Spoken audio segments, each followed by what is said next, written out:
ஓம் சாய்ராம். சாய்ராம், இதுக்கு முன்னாடி ஷார்ட்ஸில் நான் சொல்லியிருந்தேன், என்னோடய நெகட்டிவிட்டியெல்லாம் நான் ஹார்ட்ஃபுல்னஸ் தியான பயிற்சிக்கு வந்து பாபா தொண்டியும் செஞ்சு அதுக்கப்புறம் ஆரத்தி கோயில்னு கரெக்டாக போனதுனால எனக்கு அந்த நெகட்டிவிட்டி போச்சுன்னு சொல்லியிருந்தேன்.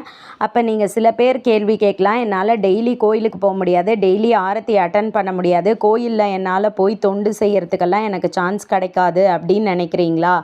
அவங்க வந்து ஒரே ஒரு ஈஸியான விஷயம், இந்த வீட்டிலையே உட்காந்து ஹார்ட்ஃபுல்னஸ் தியான பயிற்சியை செய்யுங்க. அதுக்கு நீங்கள் செய்யணும் அப்படின்னா கரெக்டாக அந்த ட்ரெயினர்கிட்ட போய் தொடர்ந்து 3 நாள் ஒரு 45 நிமிஷம் செலவு பண்ணி அந்த ட்ரெயினர்கிட்டேருந்து நீங்கள் இந்த ப்ராக்டிஸை எடுத்துக்கலாம். அந்த ப்ராக்டிஸை எடுத்துக்கிட்டதுக்கப்புறம் வீட்டிலேருந்து நீங்கள் செய்யலாம் இந்த பயிற்சியை. இது மூலமாக ஒரு வாரத்துலேருந்து இல்லை 20 நாளுக்குள்ளேயே நல்ல மாற்றம் உணர்வீங்க. அதிகபட்சம் 90 நாளில் உங்கள் வாழ்க்கை மாறுறத உறுதியாக பார்க்க முடியும். ஓம் சாய்.